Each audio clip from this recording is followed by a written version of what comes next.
tardes, mi nombre es Arnaldo Ábrego y le estaré explicando sobre los motivos de ser padre y los patrones de transmisión genética. Ser padre es una decisión que debe tomarse conscientemente. Por esto es recomendable reflexionar sobre los motivos por los cuales se quiere tener un hijo y lo que esto significa. Motivos para ser padre es el siguiente paso. Es una decisión más o algo que simplemente sucede. Es la forma de transmitir lo mejor de nuestra vida, genes, valores, energía, compartir las tradiciones, conservar algo de nosotros en el mundo. La elección de tener hijos se basa en el futuro que se desea. Decidir a ser padre es por tanto una elección consciente, a la vez un verdadero acto de fe. Para decidirse a ser padre son vitales los deseos, la fantasía, las dudas y las experiencias pasadas. Por esto es importante comprender los motivos por los cuales se toma esta decisión y cuáles son los deseos para el hijo que nacerá. Patrones de transmisión genética.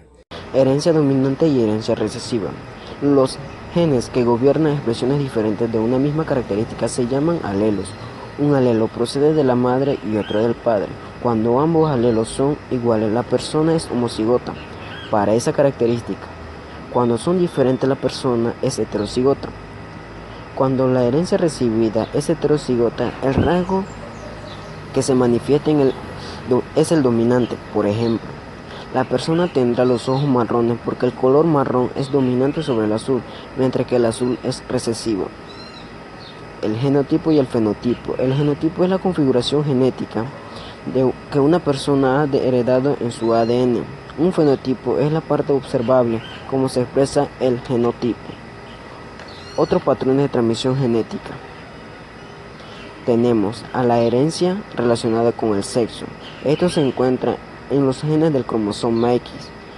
El dominio incompleto es cuando ninguno de los dos genes domina al otro, sino que cambian las características. Herencia poligénica es la interrelación de varios genes. La transmisión multifactorial es la interacción entre la herencia y el ambiente. Muchas gracias. Es Alexander Ábrego. Voy a hablarles sobre las leyes de Mendel y tipos de herencia. Las tres leyes de Mendel explican y predicen cómo va a ser los rasgos físicos de un nuevo individuo. Frecuentemente se denomina como leyes que explican la transmisión de caracteres a la descendencia. Primera ley de Mendel, principio de uniformidad de los híbridos de la primera generación filial. Esta ley establece que al cruzar dos líneas puras de un determinado carácter, los descendientes serán todos iguales, fenotípica y genotípicamente, independientemente de la dirección en que lo cruce. Segunda ley de Mendel, principio de segregación.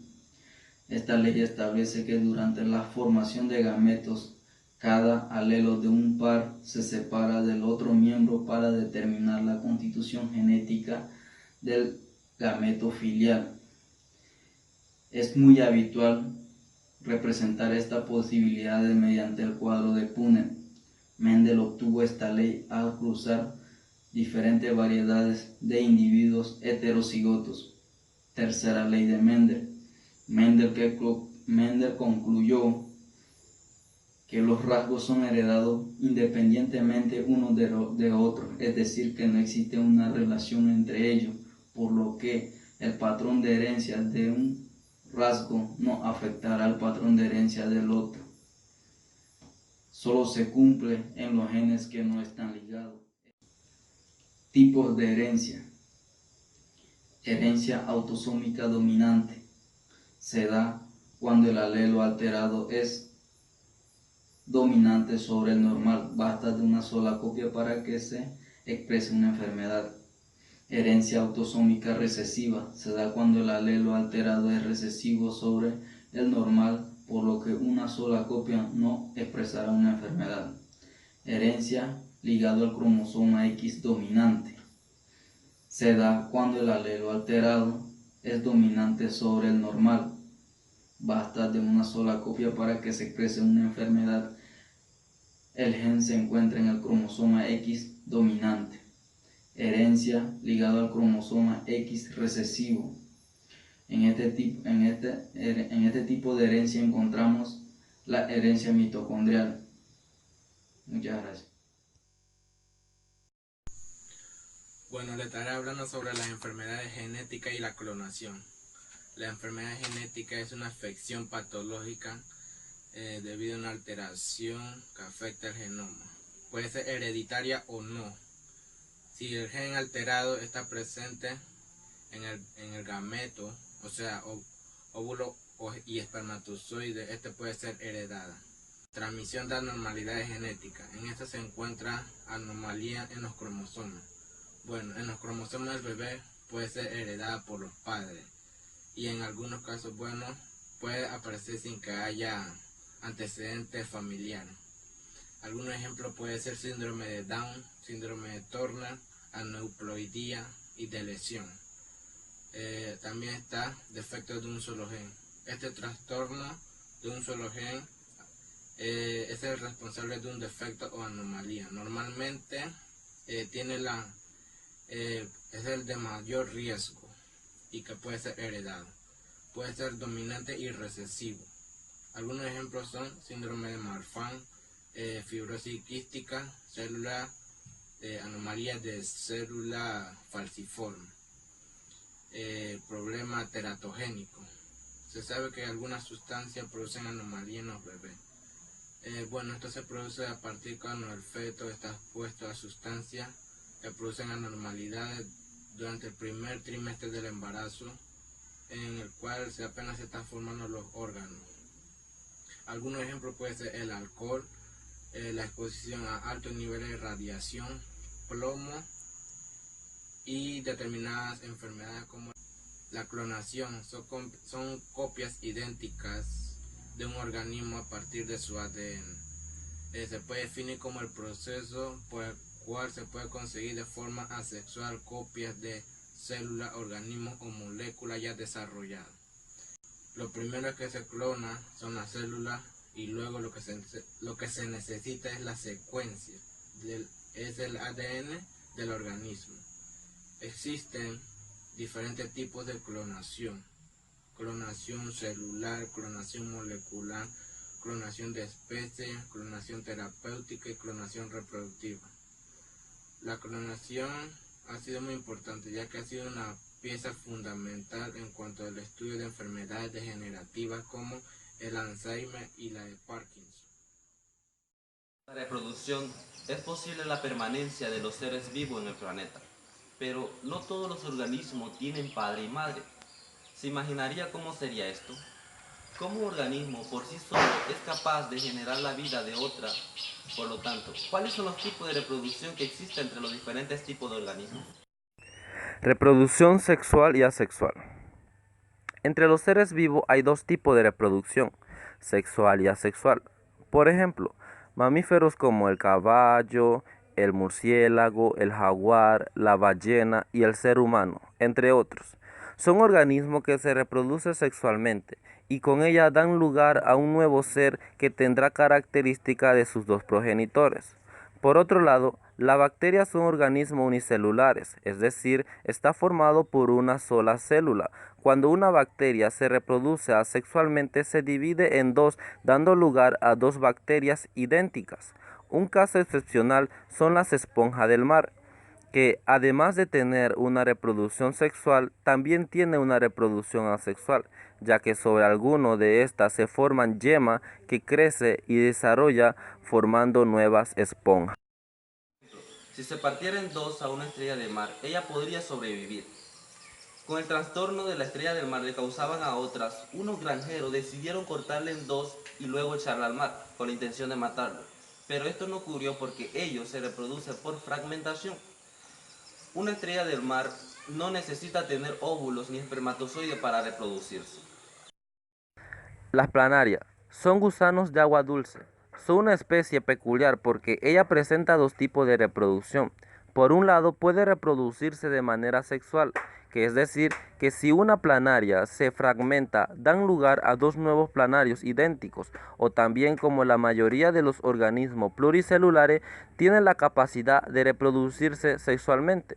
El óvulo de la hembra es fecundada y con ello genera un nuevo ser. En este caso, la unión del gameto masculino y femenino es interno. Existe otro organismo en los que la fecundación es externa. Por ejemplo, en las ranas, la hembra deposita sus óvulos directamente en el agua y el macho libera su espermatozoide sobre ello para que se lleve a cabo la fecundación. Cada tipo de reproducción representa ventaja y desventaja. En la reproducción asexual se requiere menos energía en la búsqueda y lucha por conseguir el apareamiento. Es más rápido y el número del descendiente es mayor. Los números del organismo son más vulnerables al cambio del medio ambiente al no existir una recombinación genética. Mientras que la reproducción sexual, el número del descendiente puede ser menos, pero tiene la ventaja de propiciar variación genética entre los miembros de una especie, lo que brinda mayor posibilidad de adaptación y aumenta la probabilidad de permanencia de la especie. ¿Sabías que cuando las condiciones del medio cambian, ciertos tipos de organismos que típicamente presentan reproducción sexual, como cientos de especies de rana, tienen la capacidad de reproducirse asexualmente? Mi nombre es Anaís Baker, me corresponde hablar sobre el sistema embrionario. El sistema embrionario es el periodo en el cual se produce la fecundación y el parto. Dura normalmente 9 meses y se divide en 3 trimestres, en los cuales se forman diferentes partes del cuerpo. Primer trimestre. Se considera la primera semana de embarazo como la primera efectiva. Se considera que en la primera y segunda semana se produce la ovulación y el desprendimiento del óvulo, y el espermatozoide se unen formando un cigoto. El cigoto continúa su desarrollo formando células nuevas que se transforman en blastocisto, hasta que en un cierto punto el blastocisto se transforma en embrión. En la quinta semana el embrión empieza a desarrollar principales sistemas como el cerebro, el corazón y la médula espinal. También en esta semana se pueden encontrar las células sanguíneas del riñón y las neuronas. También se pueden decir que en esta quinta semana el desarrollo del bebé tiene un gran riesgo que puede ser producido por anormalidades genéticas por el consumo de medicamentos, alcohol, drogas o por inyecciones como la rubiola. En la semana sexta y séptima se continúa en el desarrollo de rasgos que permiten identificar partes del embrión como los ojos, el oído y el corazón, así como las manos y los pies. En la octava semana se empieza a desarrollar el cerebro, así como el tejido de distintos huesos. En la novena semana se puede ver el brazo, el codo y crecen los órganos esenciales. En la décima semana el feto mide cerca de 7 centímetros. También se empieza a ver los párpados, las orejas y la cara. Y la placenta comienza a nutrir al feto a través del cordón umbilical. Segundo trimestre. En esta semana se continúa el desarrollo distintos aspectos como las uñas, la cara, ya está formado los párpados, cierran los ojos del bebé. Hasta la semana 28 permanecen así. Al final de esta etapa se desarrollan las vías respiratorias del bebé. También el feto empieza a almacenar grasa. En el tercer trimestre el bebé termina el desarrollo partes de su cuerpo, además es capaz de escuchar ruidos fuertes del exterior. Hola, soy Morelis Moreno y tengo el gusto y el placer de presentarles un pequeño clip sobre los métodos anticonceptivos. Como primer punto, creo que muchos se preguntarían qué es un método anticonceptivo y para qué nos sirve. Ya les responderé o le aclararé un poco estas dudas que tienen. Los métodos anticonceptivos en sí previenen embarazos no deseados en mujeres que ya son sexualmente activas. También previenen enfermedades en hombres y mujeres como el SIDA, la gonorrea, la sífilis y el papiloma humano, entre otras. Unos métodos anticonceptivos son los métodos hormonales, los métodos no hormonales reversibles, los métodos no hormonales permanentes. Los métodos hormonales tenemos las píldoras, las inyecciones, los anillos vaginales y los dispositivos intrauterinos. En los métodos no hormonales reversibles tenemos los anticonceptivos de barrera masculinos y femeninos. En los masculinos serían los condones, en los femeninos tenemos los condones, el diafragma y los espermicidas. En los métodos no hormonales permanentes tenemos la esterilización del hombre y de la mujer. El poder elegir bien un método anticonceptivo factible y cómodo para la persona, ya que a veces muchas personas no se sienten muy cómodas con un solo método anticonceptivo, como por ejemplo, tendríamos el caso de que una persona que quisiera tener una vida sexualmente activa, pero que no quisiera quedar embarazada o quisiera protegerse. Para esto podría ser el condón, que prácticamente en todo el mundo es lo que más se utiliza, ya que nos asegura un 80% de no adquirir enfermedades y no tener embarazo. Tiene el caso de personas que no quieren ser padres, pues también, o pueda que tengan algunas enfermedades que no les permita ser padres, también están los métodos de esterilización, entre otros. Esto depende de cada persona poder elegir bien un buen método anticonceptivo con el cual se sientan bien. Muchas gracias. En conclusión, la herencia, reproducción y desarrollo es el proceso por el cual las características de los individuos se transmiten a su descendencia, ya sean características fisiológicas, morfológicas o bioquímicas de los seres vivos bajo diferentes medios ambientales.